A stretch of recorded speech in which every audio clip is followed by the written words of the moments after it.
केलभकरं किरीटाकुटाकुटम्बन तुङ्गासरस्वरदुकरम् अन्योन्यरक्षणसयतं चरणोद्धवतस्यदा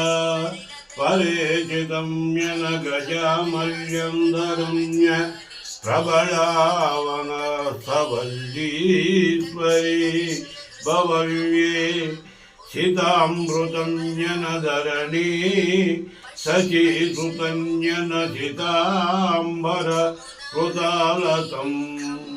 वमूलम् आलम्बाकरं महीन्द्रतनयं मदारसमलन्दरम् आदेवे